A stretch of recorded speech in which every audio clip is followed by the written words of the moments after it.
अपराध नीति में जब मैं आया तो मैंने जैसे आदमी आया कि उधर मुझे बुला लिया, अचानक एजुकेशन हो गया। उन्होंने कहा कोई फौजी आदमी है, बीजेपी के समय कोई बीजेपी को कोई पूछता नहीं था, और उन्होंने कहा फौजी आदमी है, भगवानों का बन जाए, ये है, मेरी मदर भी आ जाए, तो उन्होंने मुझे टिकट दे दिया और मैं जीत गया। पहाड़ की मिट्टी से निकला एक ऐसा नाम जिसने अपना पूरा जीवन देश और समाज की सेवा में समर्पित कर दिया। एक सैनिक के रूप में देश की रक्षा की और एक नेता के रूप में उत्तराखंड को नई पहचान देने का काम किया। सादगी जिनकी पहचान थी, ईमानदारी जिनकी ताकत थी और जनता का विश्वास जिनकी सबसे बड़ी पूंजी। आज वो आवाज, वो व्यक्तित्व, वो सोच सिर्फ यादों में रह गई है, लेकिन उनके संघर्ष, उनके सिद्धांत और उनकी कही बातें हमेशा आने वाली पीढ़ियों को प्रेरित करती रहेंगी। उत्तराखंड के पूर्व मुख्यमंत्री, पूर्व सैनिक और करोड़ों लोगों के दिलों में बसने वाले श्री भुवन चंद्र खंडूरी जी को भावपूर्ण श्रद्धांजलि। आइए देखते हैं उन्हीं की कहानी, उन्हीं की जुबानी, उनका पुराना इंटरव्यू। मैं देहरादून में पैदा हुआ था और 1 अक्टूबर 1933 को पैदा हुआ, जो मेरा रिकॉर्ड में है। बड़ी फैमिली थी, 4 भाई 4 बहन हम लोग थे, मैं नंबर 2 पर था।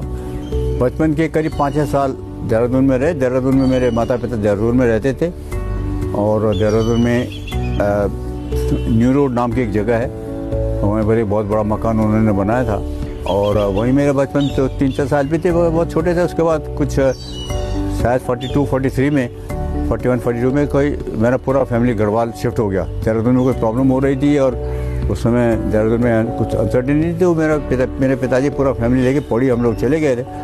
तो मेरा क्लास 5 से लेके एजुकेशन और इंटरमीडिएट तक पौड़ी में हुआ और एक स्कूल थी और फिर अल्टीमेटली एक मैसमोर हाई स्कूल क्रिश्चियन इंस्टीट्यूशन थी, उसमें मेरा हाई स्कूल वहीं से किया, इंटरमीडिएट वहीं से किया, 49 में हाई स्कूल किया, 51 में इंटरमीडिएट किया और उसके बाद मैं इंटरमीडिएट करने के बाद बीएससी के लिए मैं इलाहाबाद चला गया था। इलाहाबाद में मेरे बड़े भाई थे, उसी हॉस्टल में पीसी बनर्जी नाम का एक हॉस्टल है, उसमें मैं वहाँ गया और 51 में 49-51 में इंटरमीडिएट करके चला गया।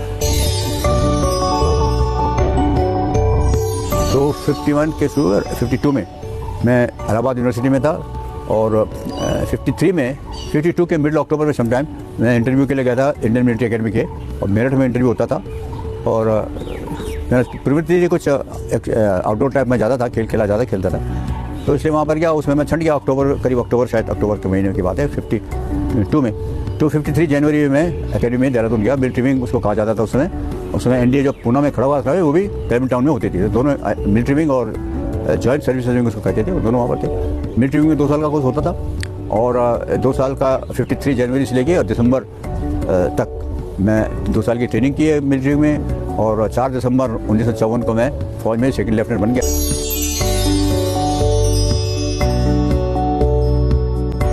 इंस्पिरेशन जो मैंने बताया फाइनल शुरू से आउट गोइंग टाइप था, तो लोग पहले से कहते थे कि शायद ये फौज में जाएगा और पढ़ाई लिखाई में इंटरेस्ट मुझे ज़्यादा नहीं था, तो कैसे पास तो हो जाते थे। हाई स्कूल में तो इंटर फर्स्ट डिवीजन आया, बाकी सेकंड डिवीजन आया, तो इसलिए मेरा बड़ा भाई इलाहाबाद यूनिवर्सिटी था, वो बहुत पढ़ा करता था, वो तो वेरी स्टूडेंट है और ज़्यादा पढ़ने वाला आदमी था, तो वो इलाहाबाद में था, पीछे बनर्जी हॉस्टल में था, हमको भी वहीं जगह मिल गई तो मैं वहाँ पढ़ने गया। तो पौड़ी में जो लाइफ है फ्रॉम बचपन से, जैसे मैंने बताया till we went to Allahabad university, तो वो पौड़ी में रहा। पौड़ी में ज़्यादा आउट गोइंग था, खेल वेल में ज़्यादा रुचि रखता था, खेलते था।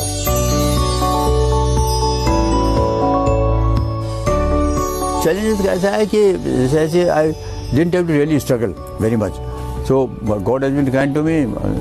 पढ़ाई में भी ठीक ठाक रहा है और जब मौका आएगा तो उसमें नौकरी पे लग गया।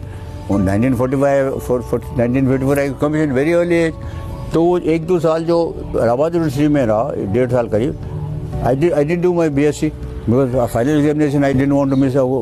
या तो कहते हैं अकेडमी में जनवरी में जाओ और नहीं तो मार्च में इम्तिहान में जाओ, तो वो इट इज़ चैलेंज समझे। मैंने पढ़ाई वढ़ाई करता मैं जाता हूँ उधर, तो इसलिए भगवान की कृपा ऐसी रही कि जो चीज़ है वो चलती गई, ठीक होता रह गया। और मैं पढ़ाई में मैं ज़्यादा रुचि नहीं थी, खेल में ज़्यादा था। टेनिस मैंने खेलना शुरू किया था, उसमें वहाँ का चैम्पियन बन गया हॉस्टल का।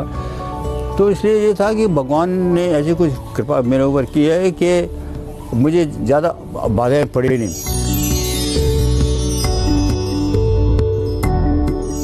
एक्चुअली देखिए, मैं कहता हूँ सत्य तो मैं I believe in fate. I think fate is very kind to me. और दूसरा, मेरा जो चीज़ें सेटअप हुई हैं, जैसे जैसे लाइफ में बढ़ता गया तो जो चीज़ें चाहिए और मेहनत किया नहीं है लेकिन मिल गई। और इसलिए अगर मुझे पढ़ाई करनी पड़ती तो मुझे नहीं मालूम है कहाँ पहुँचता।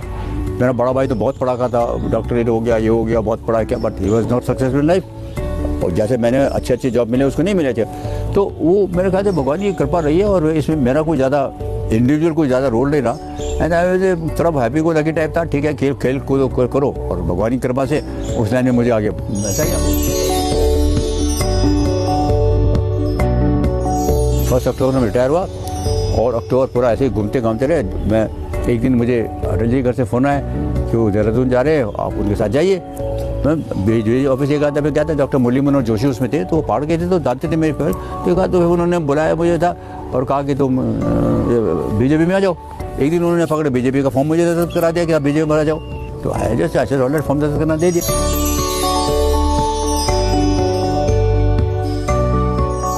Again I am telling you, destiny is 100% in my case.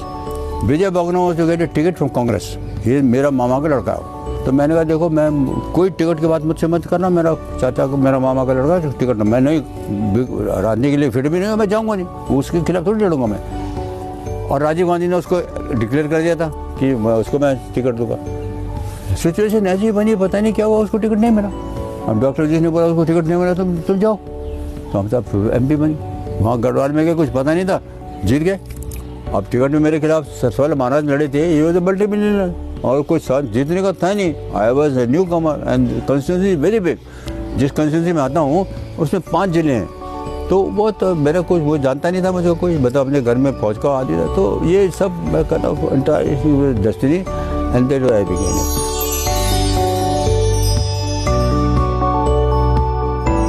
तो ये भी एक लोगों को कम इसकी जानकारी है, लेकिन I don't know, first term में आप रिकॉर्ड पॉलिटिक्स कोई चीफ व्हिप नहीं बना।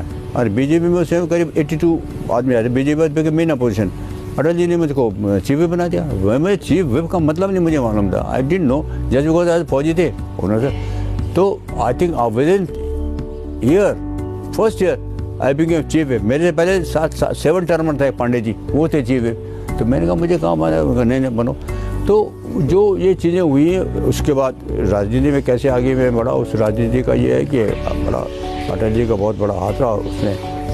ही was very kind to me. पहले मैं चीफ व्हिप बना, फिर उसके बाद परमानेंट चीफ व्हिप बन गया मैं। फिर जब वो उत्तराखंड बना तो कुछ प्रॉब्लम थी, मुख्यमंत्री कौन जाएगा, झगड़ा वगड़ा 2 आदमी चल रहा था, उसमें मुझे जाने था। लेकिन मैंने उनका कहा, इन्हीं को बनाने दो, मुझको मत डालो, ठीक नहीं। तो ये सिचुएशन के बाद में झगड़ा हुआ होगा, तो मुझे भी फिर एक दफ़े चीफ मिनिस्टर वहाँ जाके अटल जी ने कहा, आप वहाँ जाओ, यहाँ छोड़ो। इसने तो मुझे भेज दिया गया by order, I went there.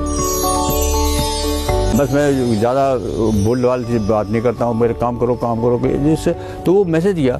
और ये सड़कें बनी हैं, पहले जब वो मुझे बताया तो मैंने कहा, मैंने सड़कों के नाम पे फौज में भी कोई सड़क नहीं बनाई है, कहीं पहाड़ में छोटा सा बना दिया। तो अटल जी ने बना दिया, वो ऐसा काम चला। मेरा काम का स्टाइल ऐसा था, आई शुड टेक मीटिंग, और हर एक को जो तुझको क्या चीज़ चाहिए, मेरी मीटिंगें जो होती थी थोड़े समय, जो बनाने वाला है, जो काम सामान देने वाला है, जो जिम्मेवारी लेना, सबको बिठाता है एक साथ। माने आप आपने सड़क बनाई, सड़क क्यों नहीं बनाई हुई, जैसे मदी सामने ने, इसने जो इंजीनियर है, इसने ये सेक्शन क्यों नहीं दिया भाई तूने, अच्छा देख कल तक दे देना।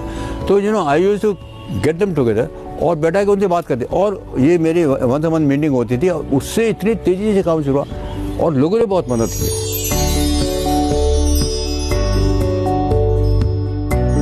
फौज में रहा, शराब मैंने पी कभी, और वो भी क्यों नहीं पी पता नहीं है, उसका इलाका। बट मेरी आदत है, I don't take tea, don't like it. इन्होंने क्या, मैंने कोई प्रिंसिपल बना नहीं पीता हूँ। मुझे चाय पीने की आदत नहीं है, सिगरेट पीने की आदत नहीं है, थोड़ा बहुत एक्सरसाइज वगैरह कर लेता हूँ। बाकी I think it is ultimately destiny and God that help me. Otherwise I don't, मैं कोई खास काम नहीं करता कि मेरी हेल्थ अच्छी रहे, पर्याप्त रहती है। अभी काफ़ी उम्र हो गई, जितनी मेरे को आपको बताऊंगा तो विश्वास नहीं करेंगे, लेकिन चल रहा है। तो